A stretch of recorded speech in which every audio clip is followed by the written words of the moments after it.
Welcome into the Cam Strick Podcast, episode number 146. Damn, man. Damn. And, usually we go in like a little, rabbit hole of what the fuck we did over the weekend and this, that, and the other, blah, blah, blah, blah, blah. But this time, we had a guest that came on, and Andy, you did a hell of a job. I let you take this over. Really? You did a great, I swear. I chirp you, motherfucker. I chirp I got you. a lot of text messages and messages on Twitter saying that you're like mean. They think you're mean to me. And I'm like, it's kind of like wait, time out. Entertainment purposes only. No one, who, your little buddies where you live?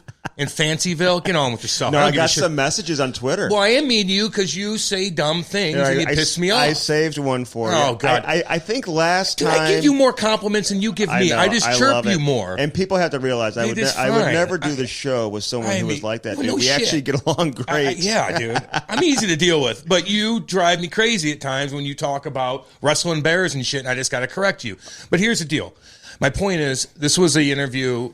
Not an easy one. And Robin Lehner, okay, you're showing me now. Great radio. Wow, great to Cam Strick. I'm draining to this. Is draining this Cam as an asshole. Oh, God, John Penny, sorry. That was tough. Pussy. Can you say something to John Penny? Yeah, I don't know. John Penny, it's not that bad. Sorry, man. I'm sorry. He drives me crazy sometimes. All right, back to the interview we just did with Robin Lehner. Yes. You did. Look, sometimes I got to let Andy just go with it. He's just such a good, you know how to do it.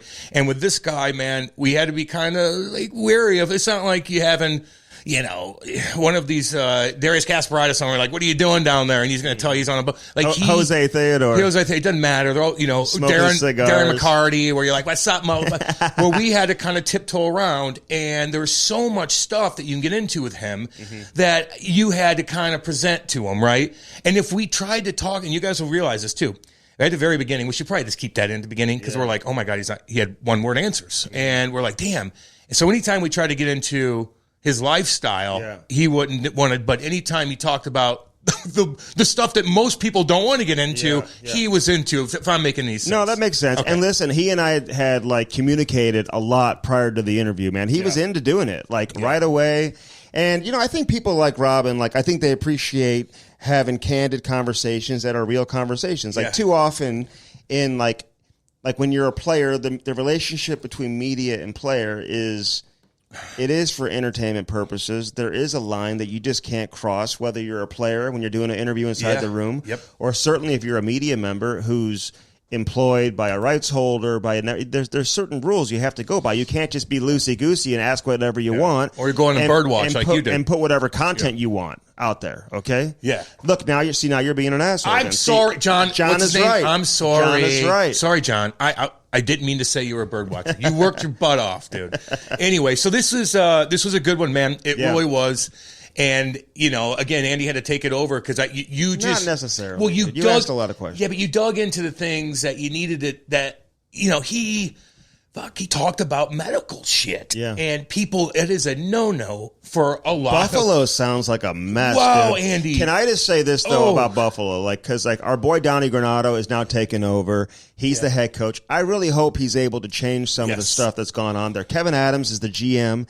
Yep. He wasn't the GM when a lot of this shit went down with Robin Lehner, Ryan O'Reilly, Patrick Berglund. So it's a change. You got the stuff happening right now with Jack Eichel. Adams hasn't been there the whole time. So all I'm saying is, man, they got a lot of work to do, and they got to change not only the culture, but there's a serious perception out there. And if you're a player, based on what other players who have been there are telling you about that organization, dude, who's going to want to go play there? It's one thing to have, you need a new coach, you need this, but when you're talking about a whole medical staff and team and how everybody was on the wrong page as far as coming back from injury and things like that, that's when internally you need to make some decisions. Yeah. You know what I mean? No, I do know what you mean. That's fucking bad, really bad. Yeah. And that turns people off too, by the way. When you hear that they don't give a fuck about you, and you're like, I'm fucking hurt. And even if you're young, especially when you're vulnerable like that, when you don't want to speak up, that's unacceptable in so many ways. And again, nobody wants to deal with that shit. Well, when he talks about having a foot injury and they have him on the bike doing stuff that he shouldn't even be putting any weight on the foot whatsoever for 2 months. I don't know, man. I'm not a doctor. Let's not spoil it. Let them listen. I'm not a doctor, but it just I don't know. He was pretty upfront and honest. I didn't ask him about his tattoos because he's got a lot of tattoos going on. I just had to like draw the line somewhere. Come on. Like, okay, I asked him about death metal. Like he didn't want nothing to do with it. He's not even into death metal. Didn't want nothing to do. He wanted to talk about hardcore shit and be just real about business and hockey, and that is completely fine. And again, certain interviews were back and blah, blah, blah, blah. Yeah. This one's like, no, okay, so this happened on that. And, I know. People tell me he like breeds snakes. He doesn't even breed snakes. Oh, can we call him out? You think I'm talking to I'm talking to Brent Burns? Poor Andy. Andy's Don't getting. mention who. I'm not going to mention who. He knows when he listens. But Andy's getting all this. Andy does his homework and he gets all this information from different guys players. Who played with him. And he's asking, and all of a sudden the interview's going one way, and he's talking blah blah blah blah. And Andy's like, "Well, what about this?" And he's like, "No, never happened. No idea." I know. Jesus Christ. Exactly. I think Robin. Listen, when he was young, when he came in with Ottawa, because I remember talking to like Rick Walmsley, who was his coach there. They went at it. I mean, they went at it. I've done it with Walmer and Walmer can be, as you know, like fucking dick. He can be combative, man. Right. Yeah. But he would always say, "Man, this guy is so fucking good. He's so talented. This guy is so good." And I'm glad that Robin Lehner is now being respected as an elite goaltender. He may not be getting paid like one. Well, he talks about that. He talks about that. Oh, my God. And so he just signed the deal. I don't know who his agent is, man. His agent needs to fight for more money. But again, for whatever reason, listen, Vegas gave him the term. I don't know why they weren't willing to pay him a little bit more money. Obviously they got a lot of other players they got to pay. Well, so I said to him, you might win a Stanley Vegas Cup. wants to pay everybody. They want everybody. Fuck. They better win, or there's going to be a lot of pissed off motherfuckers. but it's interesting. You don't perform, all of a sudden, you're out of there. By the way, we're talking to Cam Stewart right now. That's who we're talking to. It's not Cam Jansen, it's Cam Stewart. That asswipe. Not Cam Stewart. Great guy. He got a hold of us, by the way. Oh, my God, there really is a Cam Stewart. There is a Cam Stewart, and I told him. Out. He reached out to me. I made a new friend inadvertently because of Twitter. Bizarre Twitter shit. His name's Cam Stewart. His name's Cam Stewart. He was drafted in 90, played for Boston, had concussion problems. Now he's kind of a big dog up in Toronto. Listen to me up there. Listens to the podcast. Big fan. We love you. Sorry about that.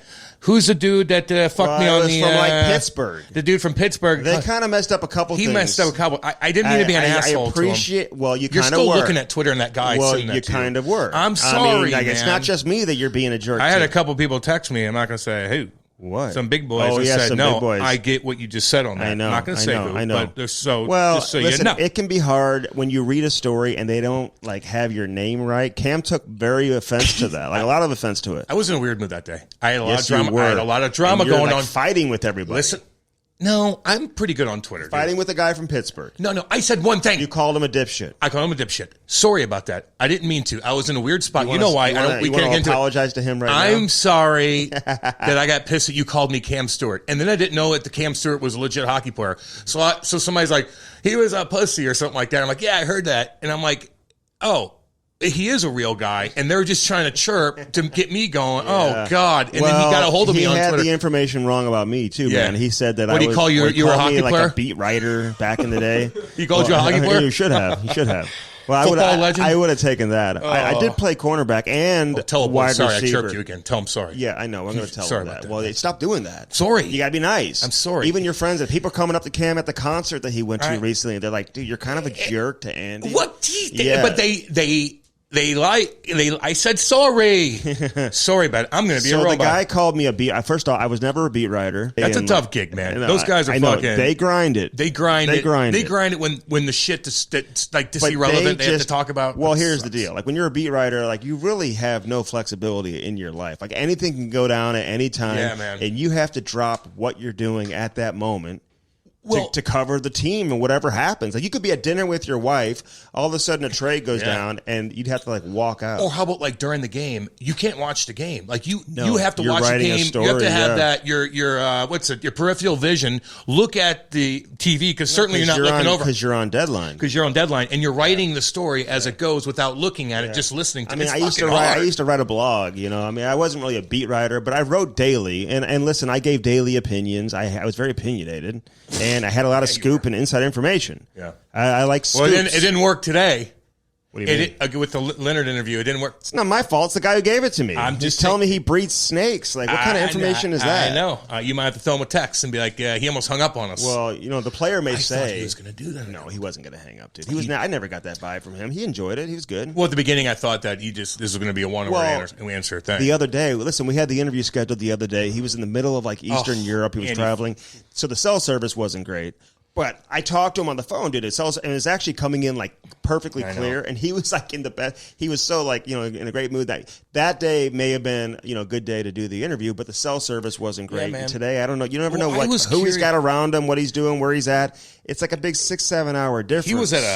He was somewhere pretty crowded. Yeah, like a restaurant but something. It didn't affect the sound. You could hear him clear. Oh, for sure. But yeah, he again, we've never talked this much about a guest, even when Greta came on. No, in the intro. And sometimes we do the intro later too, but we're putting this bad boy out right away, so that could be something that's fresh on our heads. Yeah. Sometimes 20 hours goes by, I forget what the fuck's going on. Then I have to people ask me about it on the radio, and I'm like, I forgot.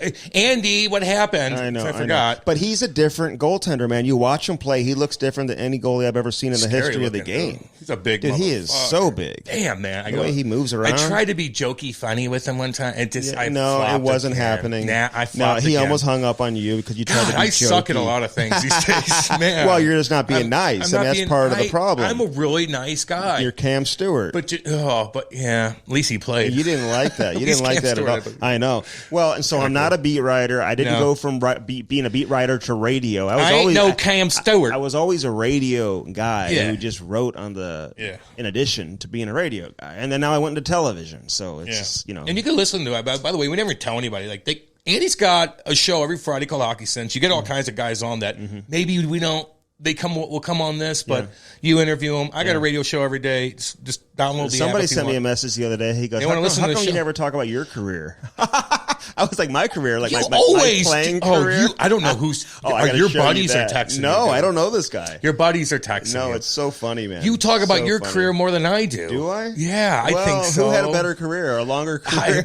I don't know. I'm doing pretty good on both careers. Yes. Not bad. Do you miss being a player? Not at all. You don't? Not at all. Come on, dude. What do you mean you don't? I'm done with it, man. I had to go through hardcore shit being a player, Andy. It wasn't like rainbows and lollipops, man. I had to fight fucking guys, and it got to be a lot, especially when you're addicted to fucking hardcore. Oh, don't put a buzzkill on me. Oh, no. Hey, Andy, I'm wondering how come you guys never talk about your career on the pod. Honest question. Oh, Jesus. I love it. I went to Parkway North, and, hey. Look, no, it's all good. I don't know. What was I saying? How about that storm last night? Where were you for the storm last night? With my puppy dogs. Oh, really? Oh, the lightning came in, baby. Your picture of your dogs, by the way. What are you doing? That was the most feminine picture I've ever seen. I got to be very feminine. Very hi. Did you have to put together the background? No, they just and what was going? What were they sitting on? Like a sheepskin? No, that was my couch in my second kitchen. Where my second kitchen? It's not in my living room. It's in my family room that's connected to the kitchen. On the other side of the fireplace that you can see both sides of the fireplace. But anyway. Oh, so do you have a see-through one? Yeah. So I have the little puppies, and I'm like, oh my God, you guys look so cute. And then finally got a good one. And they just love each other so much. Do they? So I had to let everybody know how much they love each other. Have those dogs been together since from the beginning? Oh, God, yes. They have never been. That's what we were going to go get the one, and then right when we get there, they're like, "You have to take her the sister too." Oh, they told you they that? love each other so. And she's, God, help me. So listen, quadruple the. It's not even double the work. It's quadruple the work when you get puppies like that when they're sisters. It's amazing because where I live, babies. During these storms, there's branches down, trees are down. Yep. I didn't realize it was that bad yesterday, but it was. When you just look at the street, there's tree branches everywhere. My historic tree doesn't even move. It's amazing, that's why it's historic, because it's rooted in the ground. It's amazing how it doesn't even move, man. So it's I'm very lucky from that standpoint. Yeah, that's awesome. Very lucky from that. You're acting like that trees that in Nottingham they wrote the monster tree has been there for since the 1100s. Say what you want. Say what you want. I get that. No, I like historical shit. I got a graveyard in my backyard from 1820. Okay, 1820, where Lewis and Clark came out there. That was their first stop. We've talked about this before. Right where I live was the first stop for Lewis and Clark to get on the Missouri River. Really? Yep. And they went upstream on the side and dug into imagine carrying a canoes through. You ever go to a river and try to walk the side of it, the mud and the shit and the snakes? Ugh. Yeah. I wonder how many players now, it's got to be kind of hard, even though most players train all off season long. They don't really take much of a break. But like older, now you got to start like gearing towards the season. Like we're getting to August. Andy, training camp is next month, man. If I had to leave, like I would always leave. No, this is when it gets late, when it gets August, and you're still, not that he's doing it, but I remember kind of like really focused, and you're doing 3 workouts a day. You're boxing, you're doing work. No one's boxing except you. I was. You were boxing. Yeah, well, I had I'm not allowed to talk about myself. Oh my God! I had a fight. No, you can't. No, I'm not allowed to. You just can't be anymore. mean today. I'm not being mean, dude. But I can't chirp anymore. This is going to get boring. It's going to get boring quick for you, and you're going to miss me being a fucking dick once in a while. But I will tone it down a little bit. But the point is, August comes around, 3 workouts a day. But if you party, 3 workouts a day. 3 workouts a day. That Yeah, goddamn terrible. right. And then you go to the masseuse and get worked out that night. Boom. Masseuse or whatever her name Dude, hold on. I'm joking. 3 workouts a day. So I go to Rick Wilson. We do like lifting weights, whatever. Lifting weights, or do certain agility work. Sure. Then I would go skate with the boys and do our shit and rip pucks and 2 hours out there, and then go regroup. Put on my boxing shit. Just put on shorts and go in there without shoes on. Not every day, but 2-3 times a week. It's 3 days. 3 workouts a day. The other 2, other 4 days. Whatever. Where you're working out 6 times a week. No Sunday. Saturday, you're still fucking doing something. 100%. You're not skating though. Either I'll box on Saturday and shit like that. But you're grinding. My point is, if you party and you're not in it, or I miss a day in August, it fucks me up. Then I'm like, I got to work that much harder to get, because everybody else is doing it. And so if you miss days in August, dude, that to me, when I was going, it affected me hardcore. So, like, he's probably like, get me the fuck back over and get my groove on. I mean, he's cruising around. But goalies are different. He's got money. I don't know, man. August is where you ramp it up, dude. Yeah. You ramp it up. Well, you got to ramp it up. You got to be ready. This season, though, and we kind of get into this with Lehner, because, like, it's so funny because what he says about the experience of playing under COVID protocol is kind of what we were like saying all along. Like, these guys have got to be miserable. It can't be fun. And he kind of basically says that. I just hope that, based on the way things are trending right now, I just hope we're not back in that situation next year and things are open. Well, it's kind of going backwards a little bit. Look, he's just willing to say it. People are thinking it left and right. But if you're an athlete, you're making schmill after schmill, you're going to go and bitch about the same shit other people have to deal with. Like, they just don't feel sorry for you. But on the other hand, when it comes to mental illness and you're in this spot, but no matter how high up you are in life, you have that cloud over your head all the time. So he's speaking from a different element, man. And I think that he's just like, I don't give a shit. I'm still fucking this makes me even more miserable. So if I'm more miserable, I'm willing to talk about it, because I know what it's like having this issue, and no one else is going to say it because they're not going to feel sorry for it. People aren't going to feel sorry for you. The pressure that athletes deal with when you're a star player, like when you're expected to perform year in and year out. But being a goaltender, it's kind of like being a quarterback, dude. It's kind of like being a starting pitcher, where, like, when you're an ace, like, you're just expected to be there game in and game out, man. I could imagine that pressure is difficult to handle. Andy, still, I feel sorry for the people that have mental problems. But if you got pressure on you and you're like, maybe it's like too much because the fans are on you, and you're making a ton of money, I feel bad for Lehner, because I know he's got demons, dude. Like, he does. But not everybody does. So if the guys that don't have it are bitching and complaining, I kind of don't feel sorry for them either. Right. I mean, no one felt sorry for me. Everything I do is self-induced, and I know I'm not allowed to talk about it. But I went through hardcore shit too, but I just don't feel sorry for the guys that have to go through the COVID, but they're mentally okay. Yeah. I just don't. But if you're not, then I'm like, yeah, I get what you're saying, man. Does that make sense? But hockey's supposed to be fun, even at the NHL level. It's not supposed to be, like, miserable. That's why I just don't read into how everything has gone down the last couple of years. Like, I know Tampa Bay is a great team and everything, and they've won, like, back-to-back cups and whatever, but it's just I was even listening to, like, the women's soccer team from Team USA. They're like, listen, we had a hard time getting up for it. There's no fans here. Like, there's no fans watching. I know everyone's watching around the world and whatever. Give Canada a little shout out. Good job, I'll Canada. give Canada a shout out. And that gold medal game against Sweden, whatever, they won in PK. I'm just saying, like, it's not easy for those, especially who have had success, who have won, to find that same level of enthusiasm, man, when there's no energy inside. I mean, Ryan Getzlaf talked about that. Oh, yeah. He's like, what, get pounded, get punched in the face, and have like no adrenaline because there's nobody watching? It's like going from the show down to the minors and having to fight guys in front of 300 people in fucking Springfield, Massachusetts. And you're like, I got to go you? Like, where's the energy? Oh, just suck it up. It's tough. But yeah, I don't know. But again, man, like, Getsy doesn't feel bad for himself. No. Like, he stayed there. He stayed there like, oh, fuck, whatever. I thought for sure he was gone. The way he talked on our podcast, I thought for sure that he was. Yeah, I know. We kind of put that out there too, yeah. And then all of a sudden, he's like, no, I've never been a free agent before. It should be exciting. And then he like re-signs in Anaheim. Like, what? Getsy, come on now. For good money. Like 4.5, whatever? Yeah, I think it was 4.5.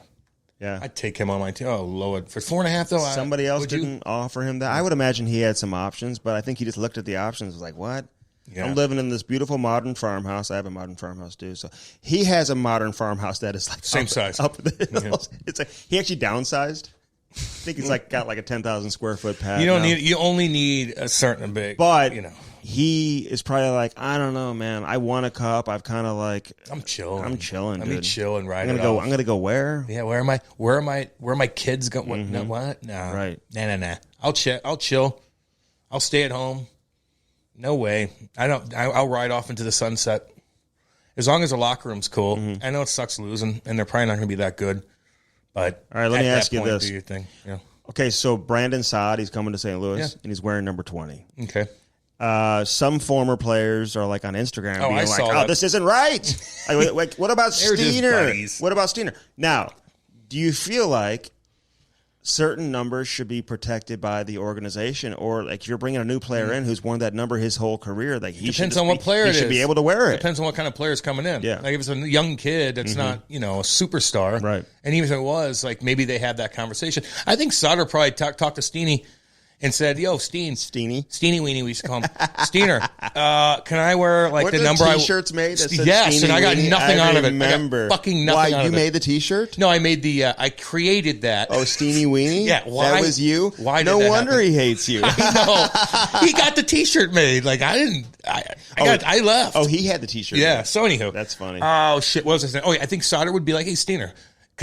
I won 2 cups. Send him a text. I won 2 cups winning. He wouldn't say that, but it's like, can I wear 20? Man, you good? If he sent him a text. And Steiner's probably like, yeah. But if not, it's like, can I get 20? That's the number I want. And the Blues are. Well, no. Here's the deal. I think this is how it goes down. I think like the trainer's like, hey, you want to wear 20? Yeah, well, that's what I mean. Yeah. Trainer's like, what do you want to wear? I don't think it was a situation where like, well, can you text Steen? No. And ask him. But sometimes if I'm a player and you're going, and Steiner played there for so many. He did. Played for a long time, won a cup, whatever. So if I'm Saad, maybe I would give him that a text. Yeah. Not like it's a big, but no. Not like you have to do it. Saad, you just signed for a fucking ton of money. You won 2 cups. Because I remember you can take whatever number you want. That's not. You remember when Pat Maroon came here, he took 7. Yes. Like behind the scenes, that was Red Berenson. That was Walt. Joey Mullen. Like shit. Like come on. Walt wasn't upset. Joey Mullen was. I think Walt was like. Text me, I don't even know. Like, I don't think Walt texted. Walt wouldn't ever say anything, but I just think behind the scenes it was a little dicey. Yeah, you know what I'm saying. I think there's Pat Maroon isn't Brad Saad at the time. Correct. At the time, he wasn't a 2-time cup winner. Signed for Met. He wasn't a household name. He didn't sign for 5 years, but he wasn't an NHL All-Star by any means. Not at all. So. He wasn't who Pat Maroon is today. No shit. Who's got 3 fingers up in every picture. Throwing out the first pitch at the Cardinals. He throwed like a pussy. I'm sorry, Patty. I love you. But he had the kind of Fauci release at the end where he didn't flip his wrist. Even my father, who loves him to death, my family loves, he's like, he didn't throw it hard. He didn't have good follow through? No. I didn't see that He didn't part. snap his wrist at the end. Yeah. He kind of let it go like, hi there. I think hello. The first pitch, not to say that it's not a big deal anymore because it certainly is, but I feel like you used to always see who threw out the first pitch. We don't even know who throws out the first pitch anymore unless it's a terrible pitch. Then they show that on television. They show it on the internet, whatever. That's a bad one. There's some big-ass athletes, man, that are so fucking athletic, and they throw a first pitch out, and they can't throw a baseball, and it's mind-boggling to me. Let me say that. I found that with hockey players. I've seen, I remember years ago, seeing a bunch of Blues players trying to play basketball. I was like, this is embarrassing. Yeah. They could not play basketball. I can't play basketball. But I think, but look, here's my point.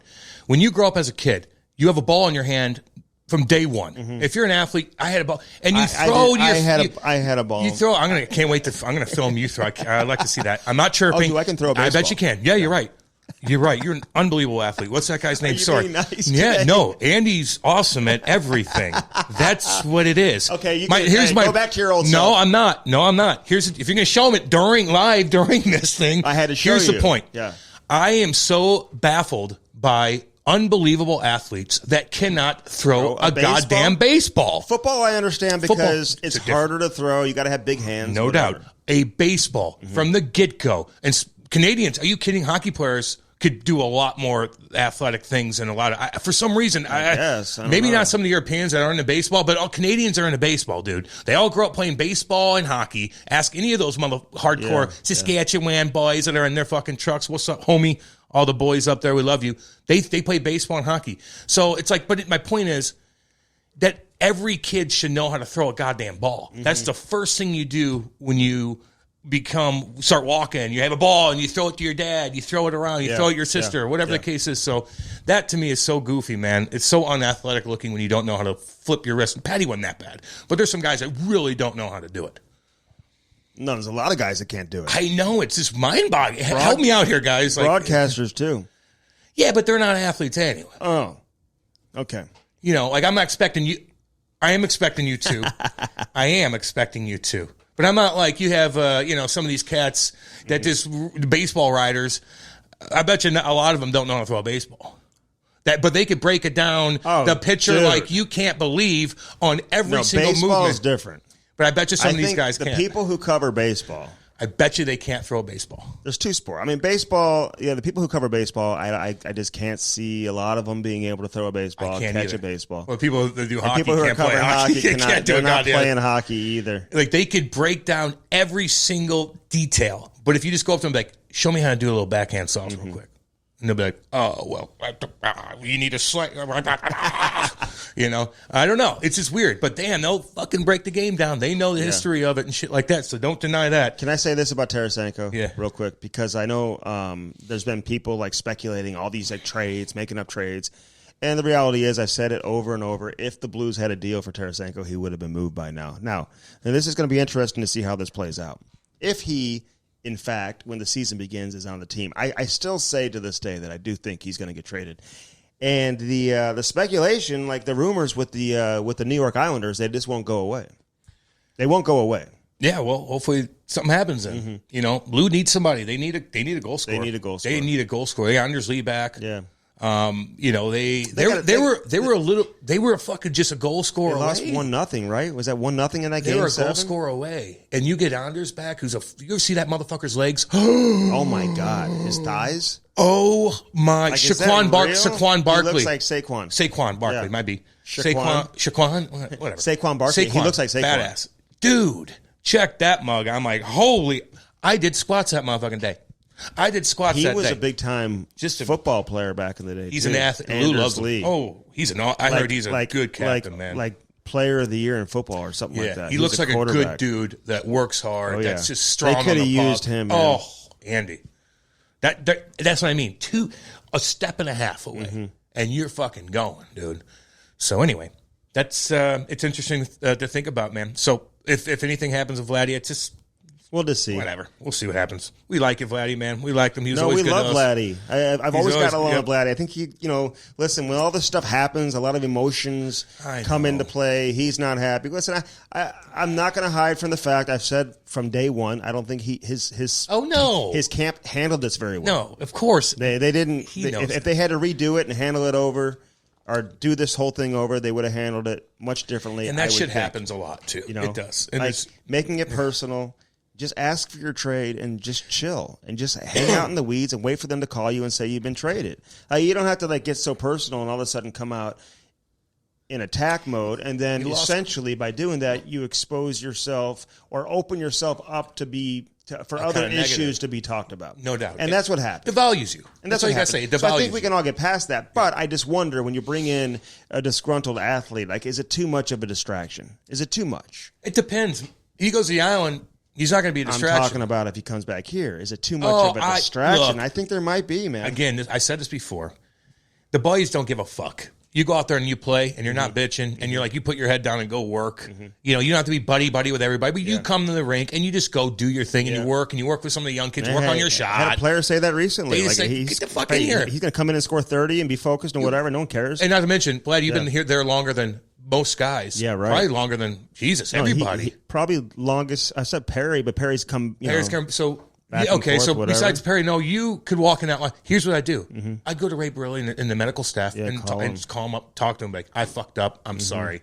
It's all good. Because you need to be on the same page with the medical staff. 100%. And even if Ray's name was never directly involved, like, he's still the man. Like, and Ray's fucking awesome. And so he's the guy I talk to more than anybody. And then you go to the other guys that and just get that cleared away, and then everything else in the locker room is just gonna flow, man. Well, everyone's got the same focus, same goal in mind, whatever. He needs to play good. But I'll say this: I do think before when it's all said and done, I do think that they will trade him before camp. But I could be wrong. He's on the team right now, so again, we're here in August. So would it shock me all of a sudden if he's still on the team in late September? No, I agree with you. So we'll see what happens with that. And but damn, dude, this interview was awesome, man.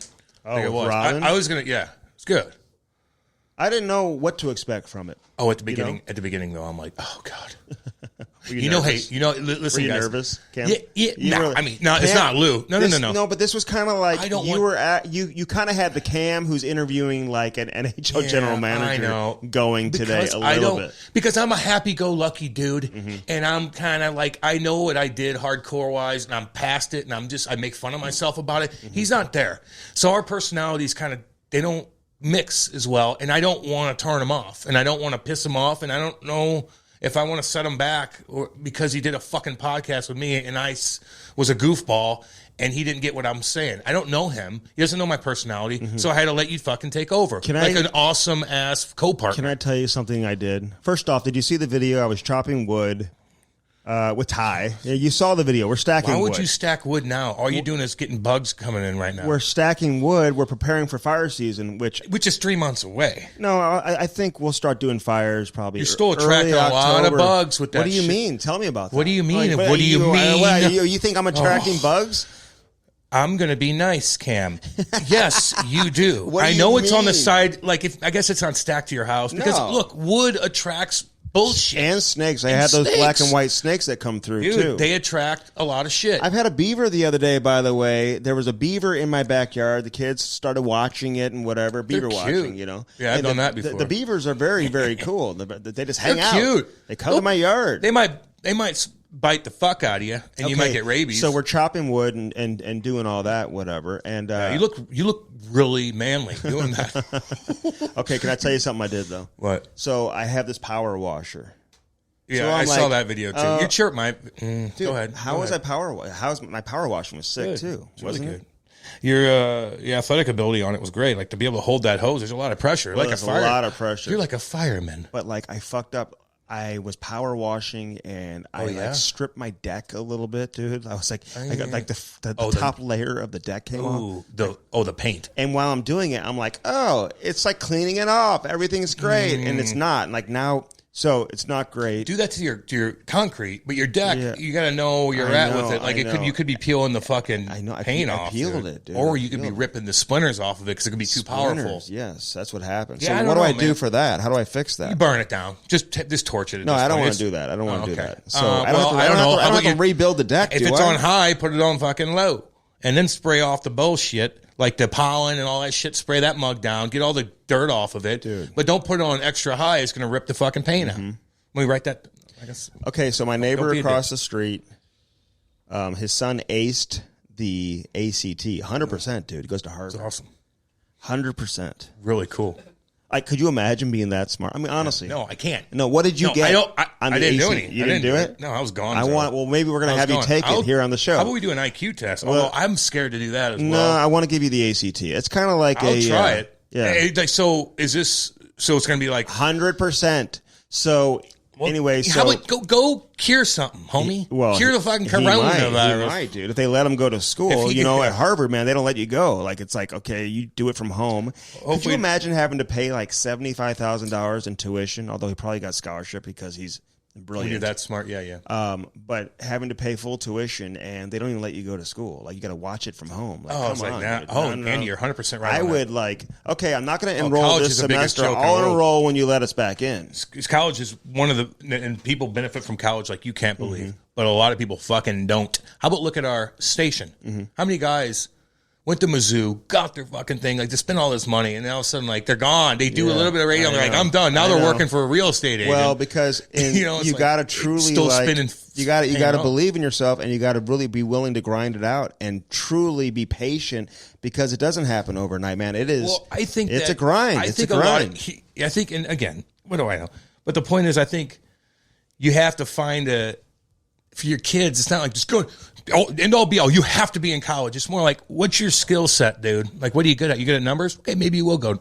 Want to work with money or whatever the case is. But what's your skill? What are you into? Like, if you're just going to come back and work and run a concrete business, like where you need to go down to Mizzou and spend 50 G's and go be in debt till you're fucking 30. Anyway, so the people across the street, 100% on the ACT Harvard, very high class people in my neighborhood, and they cut down a tree.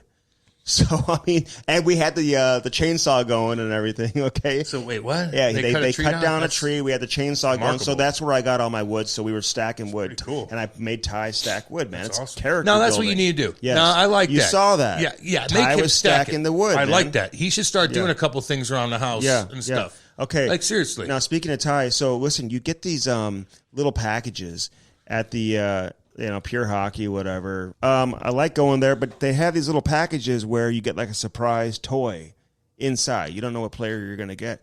And so like maybe a year and a half ago, it was during the All-Star game actually, Ty got a surprise package and he got Taylor Hall. Well, I hadn't seen Taylor Hall in quite some time. Now he won't put down Taylor Hall. And I sent you a picture, dude. He carries Taylor Hall with him everywhere he goes, dude. Fucking bloodline. What do you expect? So what do you make out of that? Should I have him not fucking play? Daddy. You don't see. You set me up to be a dick, and then you chirp me for being a dick. I'm sorry. That's his daddy. I don't know what to make out of it. I mean, look at this. I mean, this is I wouldn't be proud about it. I mean, I wouldn't be proud about it. He carries Taylor Hall with him everywhere he goes. He loves his daddy. I'm his dad. Okay? Yeah, you are. Yes, you are. You are his dad. It's not Taylor Hall. It's you. Oh, is that Nice Cam? That's Nice. Hi, I'm Nice Cam. That's cute, Andy. It's a good story. Well, he won't put it down. Yeah, so anything else? I mean, it looks. I mean, anything else happen? You think he looks like Taylor Hall? A small tree branch fall down. You talk about that a little bit because that's always fun. How much hockey should he be on the ice? I got a question for you. Right now, okay, 4.5. Well, he's going to. They're going to have like 2-a-days on Sundays. Like he's going to have a practice with his 6U team, and then his other team, his Hockey Club of St. Louis team, they're going to practice on the same day. He's going to have 2-a-days. And that's fine. Like 1 day a week? 6:45 in the morning. So what? What do you think of that? I think that's okay. What about the parents who aren't hockey people who have been driving the truck Monday through Friday? Now they got to get their kid to the rink at 6:15? Well, playing hockey's a bitch one way or the other, and parents have to be committed. Mm-hmm. Like you get help from other parents and stuff like that, but you still want to be around your kid and see what he does and see if he likes it. You spend a lot of money and a lot of time on it. So that's part of it, dude. Like, we all had to go through it. You know, like shit, a lot of guys live way the fuck out in the middle of nowhere and you have to drive far. And now there's more rinks. It's easier to get to, but the expense is there.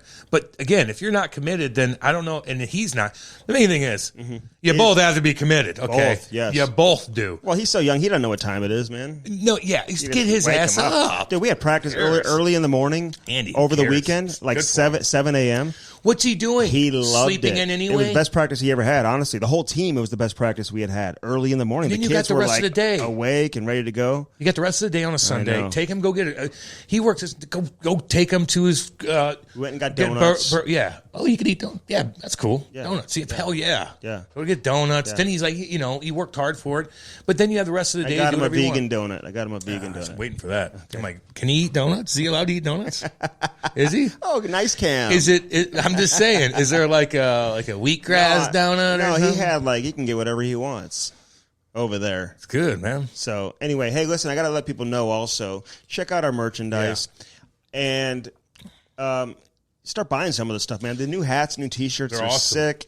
Wingman Sports, the people who created it out of London, Ontario, did a great job with that. So check out our website. You can see all the new merchandise that's available. We're going to have more stuff coming out as well. I also want to encourage people, when you go download this thing on Apple, whatever, just like it. Give like a little review. If you can give a review, give us 5 stars, whatever you're going to do, because that's certainly that helps as well. Sure. So just letting the people know how you can kind of support us. And anybody wants to, be a sponsor, we'll work with you. Yes. Simple. Like, got to keep this thing going, man. And now is the time to do it because Cam's being nice. I'm a nice guy now. I'm a nice Cam. Hi. Oh, yeah. Hi. Nice Cam's here.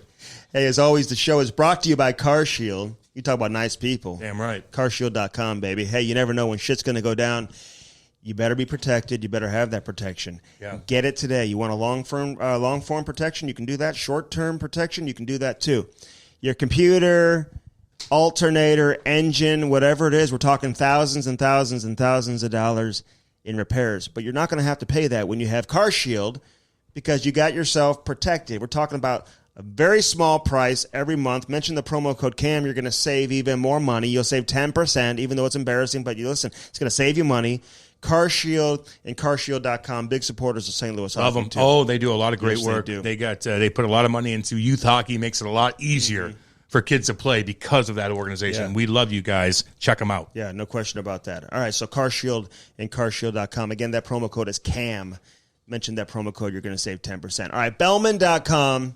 If you're in the market for a new car, no better place to go than Bellman in Troy, Missouri. They got that Cadillac Buick GMC on one side of the street, the Chrysler Dodge Jeep Ram right there across the street. Easy peasy. You can go to both dealerships, pick out what's best for you, whatever you're looking for, convertible, truck, something for the winter, whatever you need, man. I can't wait for fall, baby. Best customer service you'll find anywhere. Bellman.com is the website. Check out all the pre-owned inventory, the new inventory.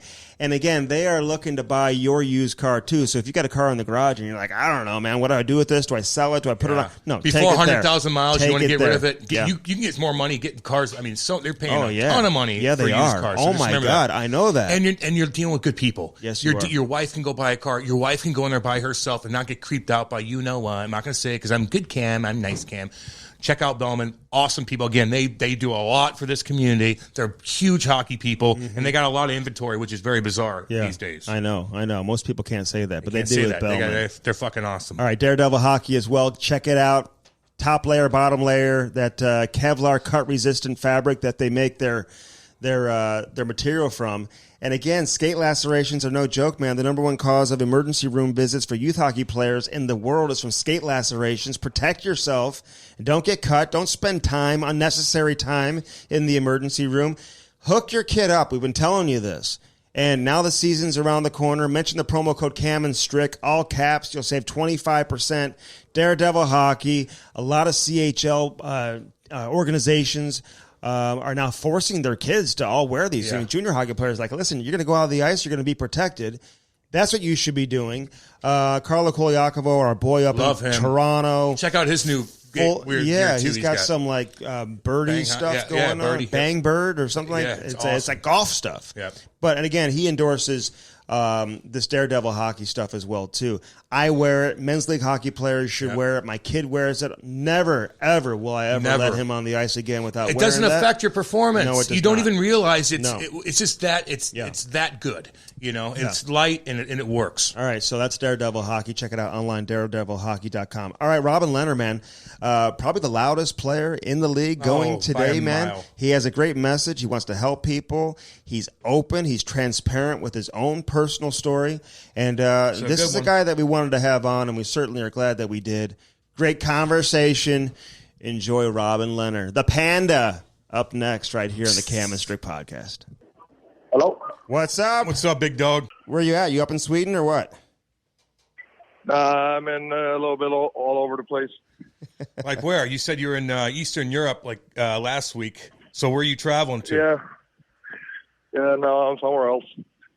Oh, look at that. You're just all over the place, man. You're a traveler. Yep. You like traveling? Like, what's your favorite spot in Europe to go like chill in? I was in Munich a few weeks ago. It was really nice. I really like that city. Who are you traveling with? You by yourself? You got company? Yeah, I got friends. Oh, nice. There you go. Now, listen, Robin, like during the off season, like, do you shut it off? Like, is your brain thinking hockey at all, or you completely just reprogram your brain to think everything but hockey? It kind of goes in and out a little bit. I would say, I think you try to, when you don't win, right, you try to forget it as quick as possible and don't think about hockey. And eventually you got to start switching it over and start thinking about what you got to do to get going again. Hey, listen, man, was this season fun for you? Like, was it fun, honestly, with everything you guys had to deal with? Like, I hear other athletes talk about, hey, man, it's hard. Like, how hard was this, for you specifically this past season dealing with all the protocols? I mean, yeah, it's a tough question, to be honest. It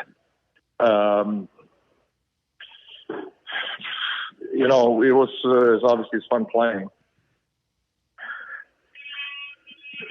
It was fun playing, and it was good that we got a season going, but, the protocols, it's exhausting, man. It's very tough on a lot of people's mental health. It was, we had worse protocols this year than we had in the bubble in Edmonton, so that was unfortunate. And obviously you spoke up about that, which was good, man. Yeah, because you know what? Like, listen, we've had other players on here, and, some guys are willing to say what everybody else is thinking. Like, a lot of people don't want to say it publicly, but you kind of spoke up for a lot of people, and I'm sure a lot of players appreciated that. After you had that press conference, did a lot of players reach out to you and say, thank you, Robin, for speaking for all of us? No, I mean, that's not really what... I mean, you say whatever you want. I mean, that was the full consensus of the majority of the people, where we're planning to get to live as normal as possible. Because in the end of the day, in my beliefs, and if you look, and I'm very informed about it, if you look at all the different mental health aspects, being locked in for as long time as we have since the bubble and all the year and all the stuff that starts in society, people losing their jobs, their livelihoods, their businesses, isolation, anxiety, all types of things. People are using drugs more than it's ever before, smoking more than before, drinking more than before, all this stuff. It's like it adds up to maybe the death toll is just not going to be what's today. It's going to be what's next year, in the next 3 or 5 and 10 years, what's going to happen, right? So, time for people to wake up, because the post-pandemic death tolls are going to be way higher than what it is right now. Yeah, you know what? No one talks about, how about physical fitness? I mean, do they talk about so many other things, but to teach the kids to work out, that's gonna save you more than anything, to be healthy. No, exactly. I mean, habits, routines, all these types of things. Now, for a year and a half, people are being under, not done nothing. And then you look at the privileged people, their kids are just sitting home on their iPad all day long, and then the non-privileged people is even worse, way worse for them. They just sit in a room while looking at the wall all day, what's going on? Like, kids' suicides are skyrocketing. Kids. We're talking about kids. Yep. We were talking about 6-7 year old kids committing suicide. I mean, what are we doing? I read a statistic online that I think it was somewhere 30% of all rented households in the U.S. can put food on the table on a regular basis right now. Oh, it's horrible. I mean, that's kids and human beings and stuff too, not having food on the table. Also, mental health that's going to lead to and physical health, obviously. What do we do after everyone's vaccinated? You understand what I mean? When does they don't know. Are we going to? No, of course they don't, because they just shut down. And then you should, and kind of look at the whole situation, but then you have to act and do something about it. I mean, you can't just be status quo. And then at some point you gotta try to go back, because way more people are gonna die if you keep doing this. Hey, Robin, what was childhood like for you? Like, you growing up, you're 6'7", you're 10 years old. Like, were you a happy kid? Like, what was your life growing up like for you? No,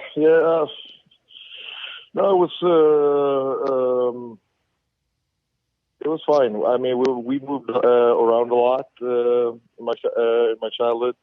Around 10, when I was 10 years old when I started playing hockey. So that's when I was behind quite a bit, so I had to catch up. So it was a lot of practicing to catch up with all the other players for most of my childhood. Yeah, I know. You did that. Like, how did you get into, like, how did hockey come into your life? And then all of a sudden, like, you flipped the switch. You talk about you had to catch up, like, because you had to do that, but you were able to. Like, what allowed you to do that, to catch up to everybody else? I just think it was allowed by my father. We practiced a lot. And he's 6'7" and very athletic too, Andy. Unlike you. Why goalie? Because no. God, I look at you, man, and I'm like, damn. I wasn't a big hockey fan growing up, to be honest. I'm more of a soccer guy, and my dad was a hockey guy, and he took me to a bunch of games in Gothenburg. And I always thought the goalies were cool with the pads and all that stuff. So when he finally convinced me to try a camp one year when I was around 10. I wanted to be a goalie, so I got some hockey pads and I tried it out. I think a lot of people are lucky, including myself, because you playing D or forward with that long flow, girl, you look like a scary son of a bitch, and I felt like I'd probably have to deal with you. So I think a lot of people are glad that you're a goalie. Well, I don't think I would ever catch them. I'm not that fast. Oh, yeah? You look fast when you're going side to side. Well, you look like you're just so big, man. Like, you take up so much of the net, man. You're fun to watch. Like, honestly, I like watching you play. But, like, your dad, so, like, was your dad, did he know the goalie position? Or did he just kind of, like, pick it up and learn it? He worked with Lundqvist. He was more of a fighter when he grew up. He was in some fighting sports, but he worked with Lundqvist for a bunch of years and helped him out quite a bit. And then he's been goalie coach in the Russian league for a few years, and some years in Sweden as well. What fighting sports? MMA? No, back then it was more karate and stuff like that. Karate. I could do a little karate. No, you can't, Andy. So that's So would he compete when you go watch him? Yeah, no, he was. I was before my time. Oh, really? Before my time. But hold on, Robin, because some of us got a late start too. But all of a sudden, you're getting drafted into the NHL less than 10 years later. So when did you really pick it up and realize that you had legit potential?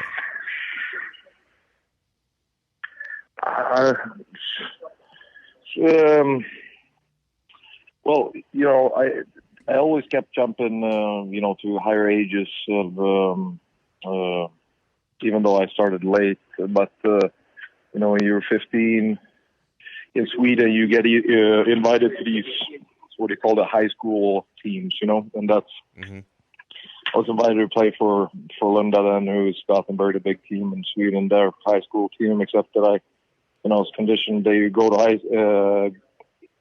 school, so I went for a month, but I didn't really want to do it. So, but they let me keep playing. I quit school when I was 15. I started doing some other things. Then I quit hockey my draft year. I quit hockey, was not in a great place. But then my dad also, he took me away for about a month and a half we went to Florida around December, the year before my draft year. Went to watch some hockey game, Tampa Bay games, some Florida games. Then we went up because Lundqvist played in the NHL then. We went to visit him and watched a New York game at MSG, and kind of got my spark back. And when I came back, obviously I didn't play much because I just took a month and a half break in the season. And I guess why I'm sitting here today is because we didn't really have that many good 91-born goalies in Sweden that back then. So even if I didn't play any games really that season, I was still picked to go to national team tournament in Fargo, which ended up playing okay and get drafted. And then I saw it as a chance to get out of Sweden, and I went to Sault Ste. Marie, and the rest is history. Yeah, man. It really is, man. Hey, how did your dad get to know Lundqvist? Like, are you guys tight? Like, what kind of relationship do you two have? No, it's my dad that's close to him. Or they used to be, at least. But no, it's same city, you know, where he played and all that stuff. So it's. I don't know exactly how they met. Actually, I think it had. I don't remember, to be honest. The Cam Strick Podcast is brought to you by CarShield. You know, nothing more frustrating, Cam, than when that engine light comes on and you know right off the bat you're going to have to spend thousands of dollars to repair your vehicle. Call 800-857-2481. Mention the promo code CAM or visit carshield.com and use the code CAM to save 10%. Yeah. That's carshield.com. A deductible may apply. Save yourself money. Sign up and get your coverage now with carshield.com. Now back to the interview. All right, so take me an early part of your NHL career, man. You're in Ottawa, and listen, I knew some guys that play with you and whatever, and you start making money. You're at a young age. Like, were you ready for it, Robin? Like, to be able to be on your own and to kind of enter, you know, that aspect of your life? Like, how challenging was that for you? Well, it was challenging, for sure. I mean, the AHL back in the day, Binghamton, New York was as a 19-year-old, and back and forth to Ottawa. I don't know how many times that year because Pascal Leclerc was injured a lot, it's just crazy stuff happens back then in those leagues, man. It's hard to explain. Things have changed, but back then those leagues, it was just a lot of craziness, and you're a young age, and you got to survive on your own, and you're living with a bunch of guys, and you do what you do, Oh yeah, man. 19's young. I was 20 and I played, and Lou made me live with a billet family. I was playing in Albany, but you're on your own. Like, you got to have your own apartment. Now you have bills, and you're making a little bit of money. And, it's a fucking grind, and it's shitty weather, and it's like a black cloud over you for a long time. And I don't know, man, that must have been pretty tough. So I don't think people really understand. No, but it is. And then, they don't, what are you complaining about playing hockey or so fortunate? But yeah, you're young, you don't really know what you're doing. And you go into one of the, AHL was a very taxing sport back then, with a, still say, I think it was still same amount of games. We had you have the 3 in 3 days, you have the buses and all that stuff. But then, it was very, very physical there in AHL 10, 11 years ago as well. Very, very more physical than the NHL is today. And it was very taxing on your body and all that stuff. And, back then, it's like, you just get handed out all these things, and you just start get hooked on, sleeping pills and all types of shit. And it's just a bad spiral, Yep. Oh, I do. Hey, how bad did it get for you, Robin? And what allowed you to kind of get back on track and get your life together? Like, who really helped you? Because you talk about being a young kid. Sometimes you can feel isolated. Maybe you don't have a lot of help around you. Did you have to reach out? Did people come to you? Like, how were you able to get it together? No, I had to do it. I mean, that's the thing. It's a culture thing. People don't speak out, right? Don't say something, and it was the same thing for me for a long time. I was one that took myself to rehab, I was the one after the panic attack I had during a game in Buffalo. I was the one that reached out and wanted to go to rehab and all those things. So and get help eventually. But I mean, I've had a lot of struggles for many, many years before that happened. 7 or 8 years before I actually, had enough. And I think that's kind of the problem, right? Like, I know a lot more people are struggling to do a lot of different things like I do as well. So hopefully, can slowly get people to get the help they need. Well, you got to do it for yourself. I mean, that's what it is. I'm going to do it for my grandmother. I'm going to do it for my wife. No. That never works. You do it for yourself. But when did it start? Like, what is it? I got addicted to painkillers, just horribly, just a god-awful thing for many, many years. What was you? Was it a lot of different mixture of sleeping pills? I mean, they all coexist in the end. Yeah, I think everything coexists in sports. You understand what I mean? And then it comes down to, this with the mental health. You understand what I mean? I didn't know I was bipolar until I went into rehab, right? And then I kind of got an understanding of why I was doing things. But, it was a lot easier when you go and you say, Doc, I need to sleep, and you get 40, 50 Ambience, as a 19-year-old kid. Oh, yeah. I mean, what are they, what do you think going to happen? Hey, listen. You know what I mean? So, when I went to rehab, they said I had to have REM sleep in 8 years. Mm. Oh, wow. Yep. But listen, like, you've been out in front, like, you're honest. You're like, yeah, I'm bipolar. Like, help us understand what that means. Like, how did you get diagnosed with being bipolar? Like, what was your reaction when you found out? Did you know what it meant? Did you know anything about it? And what should people know about it? What should people know about it now, Robin? No, that is not what people think it is. It's mood swings, and there's different levels of mood swings.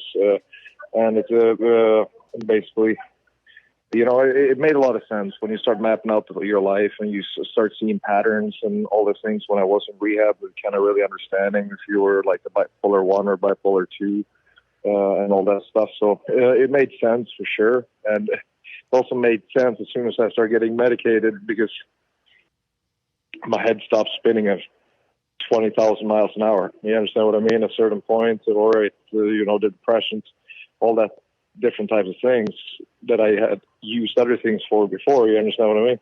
But this helped tremendously, obviously, and that's the problem. I think it's just, we talk about substances and addictions and stuff like that. That's not where the problem is the education part of it, because, that was what rehab was for me. It was an education, start to an education part for me, what is out there, because, you go into an NHL locker room or AHL locker room, and all the locker rooms have been in the last 11 years. How many people can you see in the locker room that have OCD or ADHD or, depression, anxiety, except that we label it with different things? In sports, you call OCD superstitions, or you call, anxiety. You call it being nervous or having the jitters. It's like how many people in practice during my 11 years have so much talent and go bar down on me every time in practice, but they can't hit the net during a real game. He can't handle the moment or the heat. He can't perform on a big stage, or does he have performance anxiety? You know what I mean? It's like, it's time we stop, creating our own words for what mental health really is. And you can help a lot of players, because a lot of players, you can't come out and be honest and open and all this stuff. You get punished. Any player to come meet with me now, I tell them to go and get help and help as good as I can. I tell them, you should be open with your employer and stuff like that, but don't do it, because you'll get punished. You'll get punished financially. Yeah. Well, Simone Biles just went through this over in Tokyo. It happens I mean, no one, it's right in front of us, man. Like, it's discrimination on the highest level, Hey, explain the panic. So they said he didn't have REM sleep for 8 years. Explain when you're sleeping, is your mind racing so much to where, throughout all the stuff you did that day, it's just all catching up to you before you go to bed? Like, explain the panic attacks and how you couldn't sleep? Because I think a lot of people can relate to it. No, I know what I'm saying is because of the sleeping pills that was handed out for my whole career. Oh, yeah, okay. The sleeping pills make sure you don't have REM sleep. So when I was in rehab, my first 3 weeks, I didn't sleep. I couldn't sleep. And when I was getting 1 hour of sleep, it was pure lucid dreams because I haven't dreamt in 8 years. So I was actually I was sitting in, I was in the middle of the night in rehab. I was sitting on my computer, watching movies and all that stuff and searching and having fun until I just realized we were not allowed computers in that rehab. I didn't have a computer, I was sitting up pure lucid, crazy dreaming because I hadn't had dreams for 8 years. You understand what I mean? So my mind had to start catching up. Oh, man. Hey, what's your take on what's available to the players? I mean, Cam's talked about being in the program in the past. I hear Dr. Shaw, a lot of different people mention his name and whatever. Your experience and just your takeaway. Do you feel like there's enough help for players to get it if they need it from the league? Well, it's a very difficult question for me because, I have nothing but tremendous respect and love for Dr. Lewis, Dr. Shaw, Dan Cronin, Marlowe, everyone that's involved, all I'm saying is in rehab or in rehabilitation is about being open and honest. It's about being open and honest with the people surrounding you so you can, have a team of people help you get through things. Do you understand what I mean? Yeah. You put all your walls and you set your barriers, whatever you want to call it. But sports is built in such a way where you cannot show weakness because that's leverage. This is what my agent and my lawyers and everyone told me before my article, all that stuff, they're going to screw you. But I took the decision to do it anyways because, I made a lot of other things for it, with helping other people and stuff. But, here's the thing. Everyone, you go through the statistics, you can go through whatever statistics you want. I was open, honest, being a bipolar person, and I did 3 one-year deals in a row, and then I got a nice 5-year deal here now with Vegas. It's $5 million a year. But I'm top 10 save percentage all time, I think, and other goalies are getting way less games, which don't have the same statistics and all that stuff. And they're getting way more money than I do. And then and then all these GMs and coaches and stuff that I play for, they have the same problem as I do, or other people do. They come and talk to me about how their kid, or it's just backwards, because in the team, that I have certain problems that I've been open about. They should know that, okay, well, at least we know that one of our 20 guys here has this, and he's dealing with it this way, There's a lot of other guys in there that deals with a lot of things too, but in the shadows that you don't have any clue about. You understand what I mean? So It's unfortunate.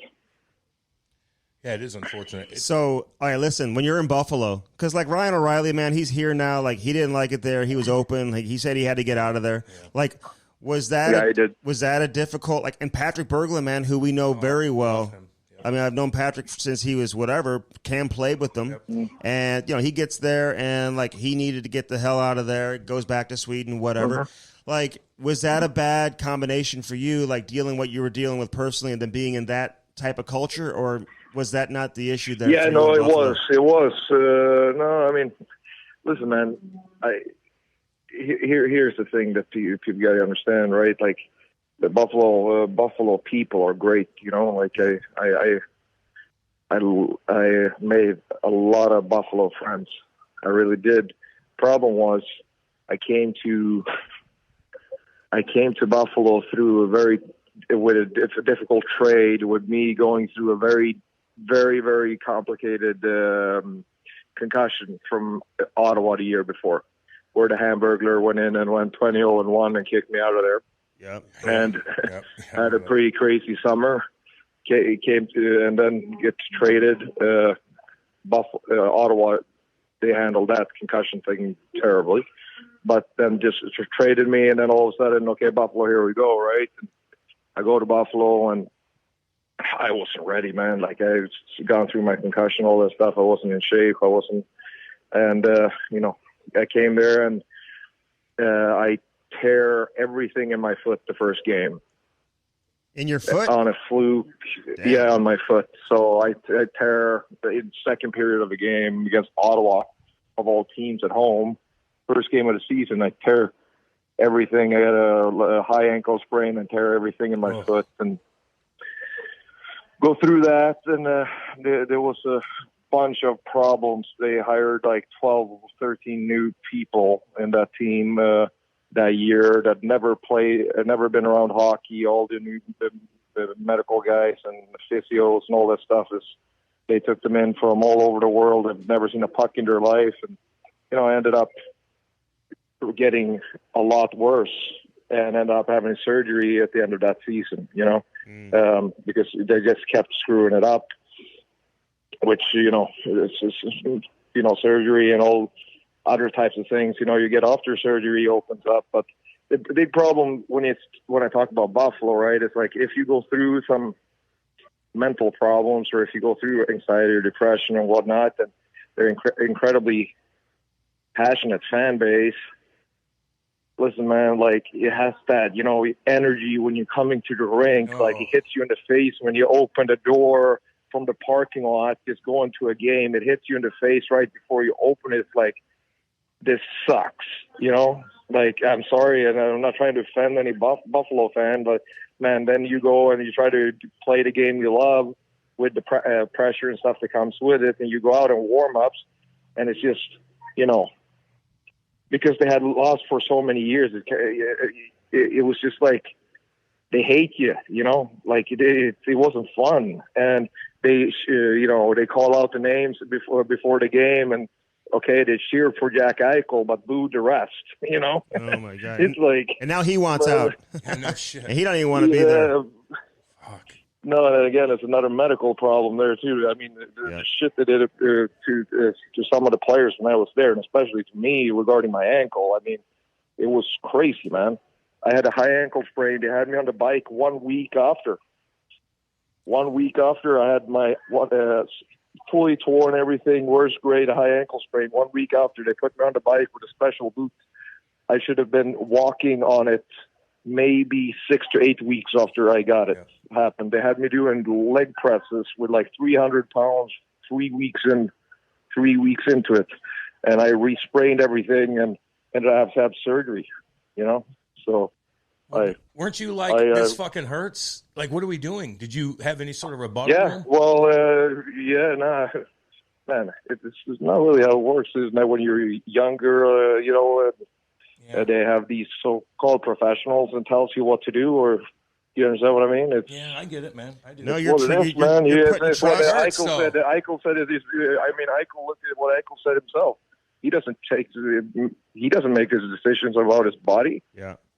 It's not him. No, you got to trust the medical people around you, man. You got to trust the medical people. Yeah, but even trusted. Even if he wanted to have another surgery, he's not allowed to do what he wants with his body. Right. Time to talk a little bit about Daredevil Hockey, the ultimate in performance plus protection. Daredevil is a lightweight compression-based layer designed with Kevlar cut-resistant fabric overlays that protects all the vulnerable areas of the upper and lower body from skate lacerations. Get yours now. www.daredevilhockey.com. Use that promo code Cam Strick. You'll save 25%. Now back to the interview. Let's go. So, listen, you go to New York, though. Like, you have an unbelievable season, Vezina finalist. You win the Jennings. They put the Rangers on your trophy. We can't let that happen, Robin. They got to put get the right New York team. I like that one. I have that one at home too. But listen, like one of the best seasons that I've seen from a goaltender in a long time, man. You were incredible. Yeah. But what happened? Like, what's the real story? Why you couldn't get a long-term contract there? They offer you something, then they turn to Varlamov, and you end up going to Chicago on a 1-year deal. Like, what's the real story there? Well, the real story is very, very simple. And I've been very upfront. I have no reason to lie about it because, there's not many people in the league that I respect more than Lou Lamoriello and Barry Trotz. Mm-hmm. The intention was to get things done. Our end of the year meeting, we were supposed to, we talked and they wanted, was mutual interest, obviously, from both of us to get something done. And I was going to be a priority to get something done quickly. That didn't happen, and things change, in hockey for sure. But then we have Anders Lee, and we had a few other players that were also signing deals that year. I think Eberle and maybe it was it Nelson too? Maybe, I don't remember. And Lee was up for a big contract, and that was me.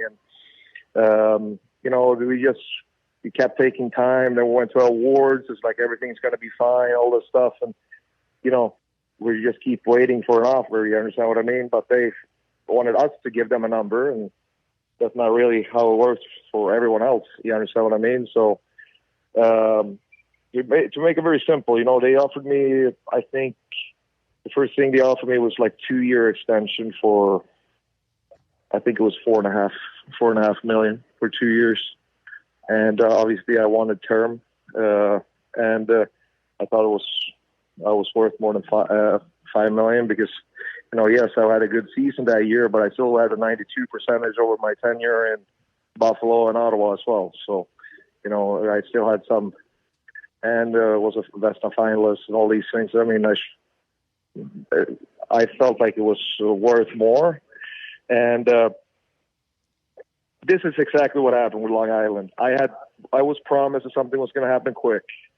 It took the whole summer while seeing other players getting signed to good big deals.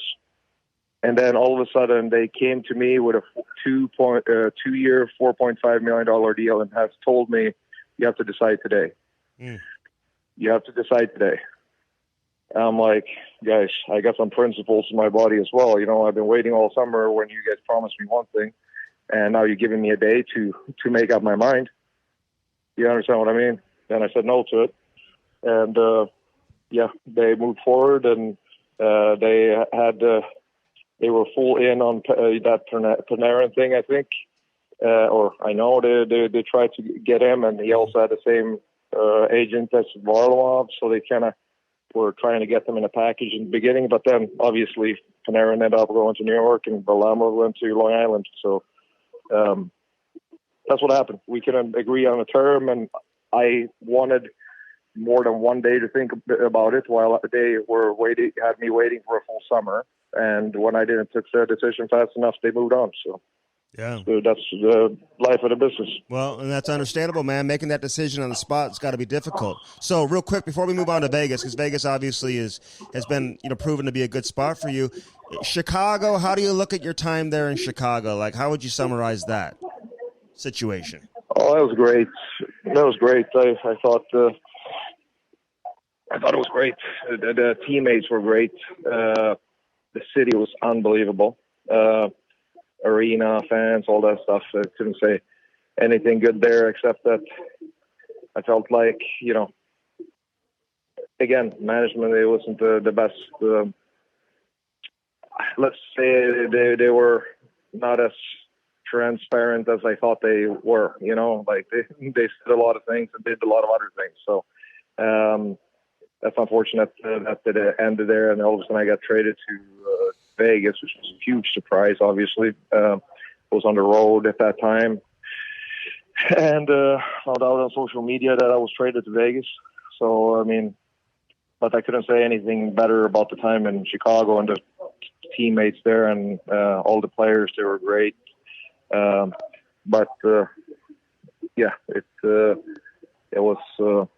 was unfortunate that ended too, but I ended up in Vegas, pretty good spot as well. So everything works out for a reason, I guess. Oh yeah. But Chicago. But did you try to negotiate a contract? Like some people were speculating that the contract negotiations you were having with management, the direction that it went in, it impacted, it affected your play. Is that accurate? No, I can't see how that's accurate because we never got an offer from Chicago. They just came back and said that we have done our due diligence. We know that he's going to cost us too much to re-sign him. That was it. But someone said that it affected my play. I had some of my strongest play of my career in Chicago. I got to be honest. I thought I was better. if you go game by game and look at those games and the type of defense we played, I can 100% fully hearted say I was a lot better in Chicago than I was in New York the year before. I gotcha. All right, so huge surprise. You mentioned that, man. Nobody saw you going to Vegas. I remember when that trade came down, everybody was like, what the fuck? Like, he's going to Vegas? Like, this is crazy. Yep. So you get there and right off the bat, like when you first like get to know Marc-Andre Fleury, like what is it about your two personalities that allowed you guys to like respect one another and appreciate one another and work together, Robin? Because that doesn't always happen, as you know. I think, first, I mean, it happened. I was on a roll when I got traded, and I just came out of nowhere, and then I figured out this Vegas. I was as confused as everyone else, But, go there, and, obviously a good team, great group of guys, all that stuff. We're all professionals, and it took me and Mark a little bit of time to kind of get to know each other. But I think last season was, really good for us. We got a lot closer, and, obviously, it didn't end the season didn't end the way we wanted, but it's the weird thing about sports, right? I mean, it's people keep always talking about loyalty, while we've proven year after year after year there is no loyalty in sport. There's never been, Look, we just went through Tom Brady now leaving the Patriots. Yep. You understand what I mean? Like, people are still talking about loyalty. That's the best athlete of all times, probably. You know what I mean? Like, it's crazy, and I know it's going to happen to me too at some point. And it's just all crazy what's going on. It's just part of the business. It happens all the time. Lundqvist 2 years ago, he was sitting in the stands. The guy that's been running that franchise for the last 10 years. He didn't even sit on a bench. Jesus. You want to talk about loyalty? Now, okay, so listen. So as an athlete, though, like, do you just come to, like, accept that? Or is it okay for you to say, like, no, it's not okay? Like, how do you look at it? No, I mean, I've accepted it.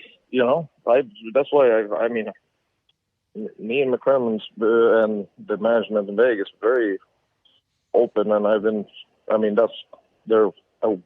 they have winning. They want to win every year, and they will do whatever they can to make the team better. If you don't perform, you're out. End of story. If you can't take that pressure, you can't play in Vegas. Because that's what's going to happen. You don't perform in Vegas, you're gone. Yeah, well, that's like that at a lot of places, Andy. I mean, really, with Lou too. Yeah. I mean, a lot of places are like that. So no, they still, if they respect your contract and they just move you around because they got other guys in play or whatever the case is. I mean, it's tough on you, but you're still in the NHL and they still got to do what they got to do. But so let me ask you this, and I know there's so much drama going on, throughout the years with maybe some of the agents, and, social media could be such a black hole, as at times. But I think people need to realize in the locker room, it's just different. Everybody's pretty cool with each other, but it doesn't seem the way it is when you look at social media. Can you explain that? Well, obviously, I mean, the people that do all the reporting and do all the social media and all that stuff that actually are talking to the fans, especially in Vegas, right? Like, they have no clue of what's actually going on within the room. They hear snippets, like a 1% of a 1% of something, and then they make a story out of it. Do you understand what I mean? They don't have a clue what's going on. And then, it's a fairly new hockey town in Vegas as well. And, they're people that have the narrative in Vegas, and they don't know very much about the sport. These people that are running the narrative about in Vegas, and it turns things, it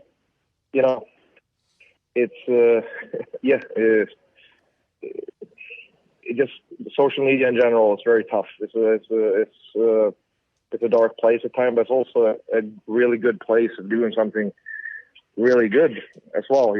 I think the last few weeks of, even if people don't agree or whatever with some of the things I say on social media, that's fine. But if you look at some of the tweets, the exposure and openness of people opening up in some of my posts and stuff like that, you can really see how powerful social media really can be. And I don't even have that many followers, you know? Okay, so we still like it. I know, man, and I like what you put out there on social media. But you've even said that like you'll read the comments and use those as motivation. I'm paraphrasing a little bit. So like you'll read the comments, man. Some players say you got to stay away from that. Don't read it. But you look at it a little differently. Explain that. Yeah, I mean, it's nice. You know, in general, you know, like I'm on my phone quite a bit, do my things. But I'm a goalie that goes to the rink very early before games. You know, I'm there like 4.5 hours early before games. I like to sit down, relax, kind of put the life out to your head a little bit, your real life. And, you know, social media is not your real life. You understand what I mean? But, you know, you just try to put things out of your head, get into your head a little bit and get into the hockey space. And I always like to, you know, go and read a little bit in social media, especially in some of the teams, you know, like you always, you know, when you have the fans behind you and all that stuff, you have 5-10% more to get out of you. You know, that's what you play for, right? To be cheered for by the fans. And that's why you want it as a kid and all that stuff, you know. And that's why in Long Island was so fantastic. You know, they gave you 5-10% more out of your performances.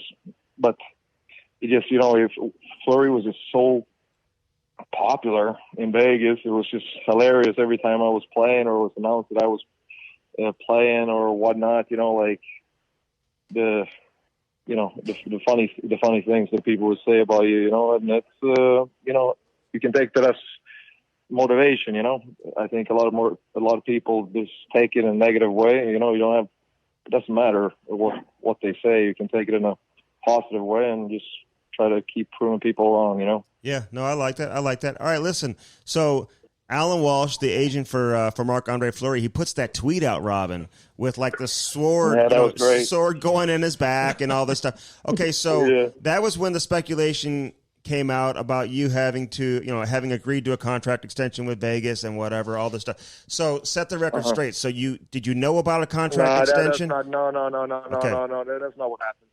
What happened is that picture came out when I started the playoffs. Ooh. Okay. Yeah. It was not about the contract extension. That came later. Okay. That came later, deeper into the playoff run. That we had a contract in place and blah blah blah. The picture came because I started, and I mean, I've gotten to know Walsh and. I got to give him a lot of respect because he is one of the agents that actually really fighting for all the NHL players' rights, and I've gotten to know him, and it's actually a very good guy. But it just shows like how far he's willing to go for his client, right? Even though it screwed me quite a bit, and I've told that to him. I mean, you know, I got a lot of social media heat for that, you know, because it was kind of like Walsh rallying the Fleury cult against me. You understand what I mean? Oh yeah. So it was not easy, you know, being around my phone, my social media during that time, you know. And I was a starting goalie, and we're trying to go and win the Stanley Cup, you know. So it's probably not the best play, but you know, again, he's passionate for his own player, but you know, it's what it is. Okay, so you're right about that, and that's my bad because I got the timeline mixed up a little bit in terms of the contract extension and whatever, so I'm glad you set the record straight. But when the tweet came out and, like, you're in the room, like, what's the interaction like with you and Marc-Andre? Like, was that awkward, or did you guys laugh about it? And, like, what was the reaction from the rest of the boys, too? But that's the funny thing. Like, everyone keeps talking and all the media and everyone's saying things. Like, when I opened my phone and saw it, like, I was laughing and I was like, what's going on here? You understand what I mean? And then I went down. I remember we were going down to have some lunch or dinner, and I see Fleury, and Fleury comes up to me and he's right away like, I'm sorry for this. I'm like, I started laughing and we both started laughing. You know, it didn't matter. You know, between us as people, it didn't matter at all. Yeah. So, yeah. I mean, does Fleury give an A-OK for that? And if not, like, do you want your agent doing that, you know, as a goalie and bringing all that drama? No, of course not. Of course not. I mean, as I said, you know, it was like rallying the troops against me a little bit. I would be lying if I didn't get a lot more pressure than what I already had.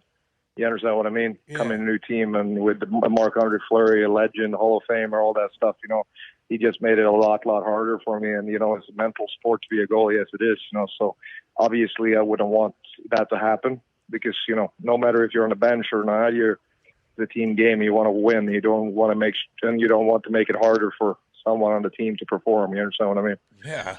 So how far in advance did you know about the contract extension before they announced it? Was that like when the speculation? That was yes, it was before. Okay, but we had to keep it quiet. But it was not it was not the timelines that you guys spoke about. But I knew it before, for sure. Cam Strick Podcast here for our boy Dan Bellman with Bellman.com. Yeah, baby. You need some new wheels? Why not get a Cadillac, a Buick, a GMC? Yeah. Head out to Troy today.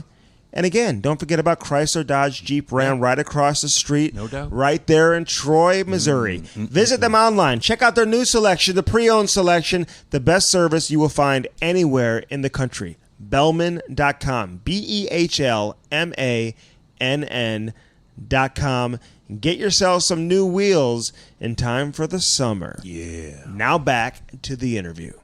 Hey, what's the nickname Panda? Like, where does that come from? Do you like that nickname? I think you've embraced it, right? Yeah, no, I like it. Yeah, I have. But, I've said to everyone else, I've been asked that question many times. It's kind of my own thing, and why, and I have my own reasons. It's something I don't talk about. They're interesting animals, nonetheless. I mean, they could fall from like a 40-foot tree and be fine. It's kind of crazy if you watch them. I think I could too. I hear you, man. Hey, death metal. Is that why you're cruising around Eastern Europe? I know we're all over the place here, but do you like death metal? No. I like all type of music. It's just like one of the bands that actually is a death metal band. It's in Gothenburg. I know them a little bit, called In Flames. Yeah, I listened to them quite a bit when I was younger, but I listen to everything. Yeah. Hey, what about Alex Burrows? Like, we've had players who've come on here who say that he's kind of crossed the line with some of the stuff that he said to them, and you two kind of had like a good battle going on for quite a while. Was that like just competitive spirit on the ice, or did it get pretty nasty between you two? What do you mean? What did he say? Well, with some of the other guys, I don't know. He had made some comments, I guess, whatever, like to some other players, whatever. What did he say something about me? No. But I'm just saying, I was watching some video, you two kind of like chirping each other and going at it. Like, was that like a real rivalry between the two? He's very, he's just very annoying to play against. Yeah. He's always in your face and acting all tough all the time, all this stuff. So. There's always those players, it's their job. I respect those players too, but, some players are just their face. You want to punch in a little bit more than others. I know. That's kind of like Cam. Yeah, I know, Cam, man. I get that. I get your gift. Hey, listen, when you had that press conference, and a couple more minutes, man, we're going to let you go. You've been great. We appreciate it. Man. And, I think you, apologize for saying, kind of comparing the protocols to a prison, whatever, even though I had other players tell me the same thing. It wasn't easy. No. But, when you come out... Yeah, let me just finish the question. Okay. When you come out and you're honest like that and you have a long press conference like that and you're giving your opinion, does the league reach out to you and react to what you're saying? Did you have a follow-up conversation with the league after that? No, I did. I did, but not on their behalf, but on my own behalf. I called the NHLPA and I called the doctors. I called all the people around that I could, and, because we were promised certain things and we didn't get it. That's the end of it. I can show whatever people want to show. Mm-hmm. We were told one thing and we didn't get what we were told. So, and at the end of the day, yes, I did say call it a prison, but, Oh, obviously, if you want to take it it's more metaphorical. You understand what I mean? Oh, yeah. It doesn't matter, it's mental health is, with isolation, all the stuff that I talked about earlier. I mean, it's not good for you. We're not meant to do this as human beings. End of story. You can find 1,000 different bad things that's going to come out from this, from doing what we have done. But it's what it is, man. I said what I said. I mean, people, I say what I say no matter what. A lot of people got mad at me for doing that press conference, And a lot of people are going to be mad at me for talking to you guys today. I don't care. I say what I want, and I thought U.S. free country, has free speech. Damn right.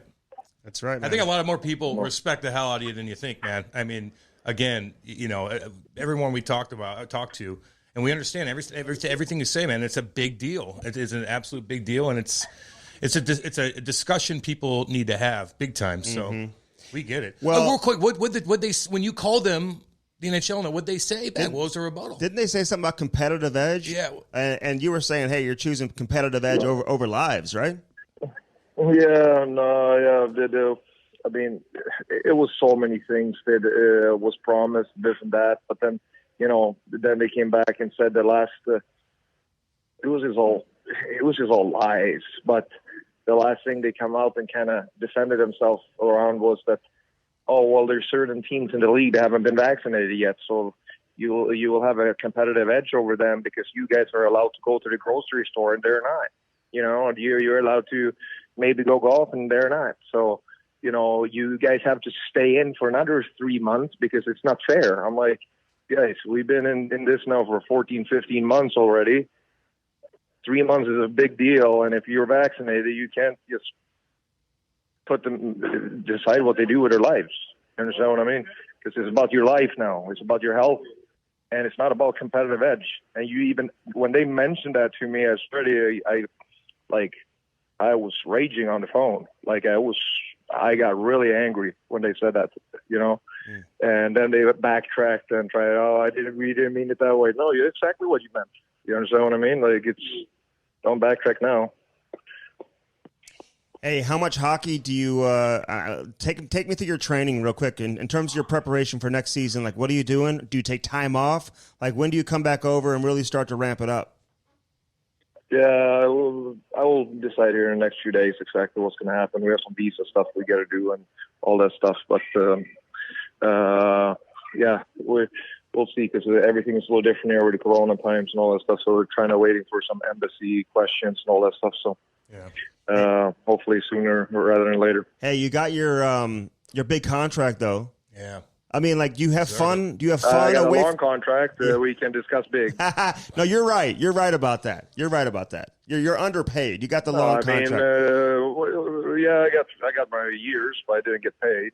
Oh. I mean, anyone that said I get paid didn't go and look at my numbers before leading up to that season and tell me how Markstrom got $6 million and I got $5 million when I had better statistics than him. And he had a great year the year before. I get it, but I've had many of those years. You understand what I mean? No, I got you. How Bobrovsky you have $10 million. You understand what I mean? Yeah. And I have $5 million. I can go through the list with a lot better example than that, but it's craziness. It's craziness, man. There's people that have no experience at all in the league. They're signing a contract that I'm getting, that I have. I think who's the goalie that signed? What's it? It just broke through this year. Who, this year? You're not talking about Bennington? Yeah. Bennington, who won the cup here. No. He deserved every penny of what he got. Bennington, I like Bennington a lot. Oh, yeah, it was someone that got like a $5 million. Yeah, it was someone that got some $5 million deal this year during the off season, I think. Doesn't matter. End of story. You look through the comparables. I'm way underpaid of what I should be paid, and the GMs can say whatever they want, but they have it's leverage. How business works. No, we're probably going to win a cup. I don't hold it against them. I hear you. Hey, but what I was going to ask, do you have fun away from the game? Do you buy toys? Do you have a nice crib? Do you spend do you live the life? Do you spend your money and have some fun, Robin? Yeah, I have a good life. Cam wants to know if you have a boat. Do you have a boat? I ask everybody. I'm such a nerd. I'm a boat guy. No, No, not right now. Yeah, well, don't buy one. It's a pitfall for money, so you're all good, man. Bad It's investment. too cold up there anyway. Bad investment. Hey, listen, man, you've been great. Yeah, we appreciate it. And keep doing what you're doing, Yeah, Robin. man. You're helping a lot of people. You know that. And look forward to seeing you this season. Let's hope the protocols are a little bit different, and we're able to get face to face and keep doing your thing, man. We appreciate everything. Big boy. Right on, Respect big you boy. as a player. Okay. Oh, good. Thanks, buddy. Yeah, sounds good. Okay. All right, luck, man. All right, that was Robin Lehner, man. Goddamn boy. Let me ask you one. Yeah. And we've gone a long time. We talked all about him. But do you think that Marc-Andre Fleury gave the A-OK? No. So do you think? I think he basically said that he didn't. Okay. Well, So, when you're going to go up and like apologize for it, yeah, well, and based on everything we've heard about Marc-Andre Fleury, his personality, everybody, that doesn't seem like something he would do voluntarily. Here's my second question. Yeah, are you pissed at Allan Walsh then? If it created and it did. Here's the way I look at it: if it's creating unnecessary distraction, and when Robin Lehner says to us that it added more pressure on a player who doesn't necessarily need added pressure because of his own personal issues that he goes through every single day just to prepare himself to play at the highest level. He didn't need that. And he talked to Walshy, too, and they said they're cool now. I know, they're cool with each other, but I get a little bit of all messed him up a little bit. Yeah, man. I know. You got to be tricky with some of these guys, man. Like, again, Robin's balancing so many different things that you can't comprehend unless you have and I know Allan Walsh, and I know that would never be his intention. His intention is to have his clients back. Yeah. That's what his intention was. Had his clients back. I don't think I think if you were to tell Allan Walsh before he hit the send button, hey, this is really going to mess up Robin Lehner, I think he'd be like, no. He'd be like, okay, you know what? That's a good point. Maybe we don't put that out. He's a good guy. He is. And he loves his clients and shit like that. And it is a business. And he loves putting himself out there on Twitter and getting attention and all that type of stuff. And he'll defend himself and go toe-to-toe with you. And he feels what he's doing is right. He's just not trying to troll, but his trolling is a method to everything. He's a smart guy, man.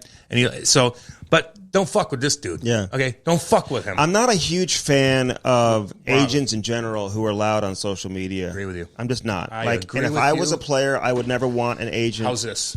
Who was like that. I don't like trying to be louder than me. I don't like when agents are. I don't like when wives are. I don't like when family members are, homeboy. Yeah. I don't like that. Yeah. And a lot of people don't like that. Yeah. So remember that. And I'm not sitting here and saying they can't. I'm just saying personally, it's not my favorite. I'll give you another example. I had another agent tell me during this offseason, a player was about to sign, and they said, hey, we put the terms out on our social media. Can you retweet it for us? Like what? Okay. Oh, sure. What, do you want the attention? Are you trying to build up your own social media because you put the terms of the contract? You want me to retweet that? I don't know. What? Yeah, I don't know. I just want to go the old school way. The only shit I retweet is when what Cam Strick puts out. No, I know. I don't retweet anybody's anything. I like shit. Listen, I have people ask me all the time, will you retweet this and that? Sometimes I don't play that game. I don't know, man. I got to do enough of that for different shit. I don't like to flood my social media. I've never asked anyone to retweet something. Or share something on Facebook. I don't, unless it's like one of our sponsors. It's Brody. I'll ask him to put something up. That's for the business. That's for the brand. Yeah. Well, other people are retweeting our shit, man. Yeah, they are. NHL we appreciate that. Yeah, absolutely. Damn right. NHL.com. NHL.com. Thanks, guys. They didn't even include your name, and Brody got upset about that. I don't care about that. I didn't do anything. You're the one that asked the question. Who cares if they bring my stupid ass name? Well, they do it essentially by saying Cam and Strick Podcast, man. Yeah, that's all I care about. But the other guy just called me Cam Stewart. Cam Stewart. That's your name for now on. So I'm not chirping any agents out there. All I'm saying is, I'm just trying to do my job and whatever, and it's like, okay, you want the attention, whatever. I don't want you to flood your shit anyway. It hurts the business, homie. Exactly. And in some cases, we're talking about a player that they're representing that maybe they've represented for 2 months. And I've known the player since he was 18, 19. You try to go about it the right way and not bug the player 25 times a day or whatever. And you use the agent to help you be informed and get the information that you need. That relationship should be there. But when the agent's all of a sudden is like, no, I'm going to report it myself, and will you retweet it? Okay, well, it's not about you, man. It's really about the player. There it is. So don't make it about you. Don't be, and that's the thing. And just like with the family members, don't make it about you. And that is not Allan Walsh. I'll tell you that. No, it's not. He's 100. He needs He's so much with his clients. No, he's about the clients. He's about the clients. And I've talked to some players who they don't love that. Right? Not every player wants their agent to always have their back either. Yeah, and be public, because I'll tell you, the big boy over in the island don't like that. Big Lou? Oh, Lord. He doesn't. He's not keen for agents too much, I don't think. You don't think? Some. I bet you he gets along with a lot of I bet you 100% he does. I just think I remember him telling me. And again, when I'll deal with you myself. And again, when I said the rumors with the Islanders, they just won't seem to go away. I'm not sitting here and I'm not predicting Tarasenko goes there, but certainly wouldn't surprise me if he did, because you know what? Doug Armstrong, old school GM, respected. There are certain GMs he can work with a complicated trade like this when you're dealing with the money, the player, all that type of stuff.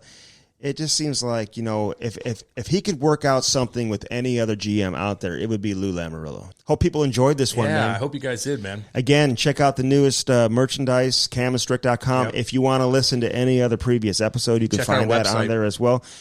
Give us a nice rating there on Apple Podcast. And write a review, dude. We're always looking for feedback. Absolutely. We always want to hear the reviews from our listeners, man. So no we doubt. appreciate that for sure. And follow us on Facebook, Twitter, Instagram. Everything. We do. Yeah. And we got our DMs open, man. Yeah. The stuff that you guys send me, I love it, man. How about Lehner basically saying about Vegas, hey, listen, if you can't help us win, you're out, basically. I mean, there's not a whole lot of loyalty there, but you know what? They're all about winning. And Lehner might win because he has a $5 million contract instead of maybe so they can surround him with better players. Get a $4 million defenseman that could log some. Maybe. I don't know. That's why I'm starting to be positive. But you got to find the common ground. There still has to be some type of loyalty. Still not happy There's still got to be some loyalty. He's got a term, and he's going to be fine. Yeah. He's going to be fine. Yeah. Oh, yeah. He'll be okay. The one thing I don't feel sorry for him is about the contract. Everything else, I'm like, but the contract's But you know what? It's all relative. Yeah. I don't care what industry you're in. If there's people who you feel like that you're better than, who are making more money than you, that can't be easy. Yeah, I agree. You know what I'm saying? Yeah. So anyway, all right. As always, carshield.com. Again, 800-857-2481. Mention the promo code CAM. You'll save 10%. Get that protection today. Do it long form. Do it short term. Whatever you're looking for. Carshield.com. Again, the promo code is CAM. 800-857-2481. Bellman.com. BEHLMANN.com. You got that used car? Take it in, man. They'll give you good money for it. And you'll drive away with a new set of wheels in time for the fall coming up. You're looking for that new truck, whatever it is. Again, you need to haul that hockey equipment. You can find everything you're looking for over there at Bellman. Cadillac, Buick, GMC on one side of the street in Troy, Missouri. On the other side, you got the Chrysler, Dodge, Jeep, Ram. And, of course, Daredevil Hockey. Promo code Cam and Strick, all caps, is going to save you 25%. Don't get stuck in an emergency room. The number one cause of emergency room visits for youth hockey players come from skate lacerations, man. Don't get cut. Make sure you're protected. Take care of your kids. Men's league players out there as well. Make sure you're protected also. Again, camandstrick.com. We appreciate Robin Lehner, man. Informative conversation. Yeah. Let's hope this helps some people, and I hope he continues to speak his mind and help people along the way as well. All right, for Cam Jansen, I'm Andy Strickland. This has been the Cam and Strick Podcast. Thanks for the support.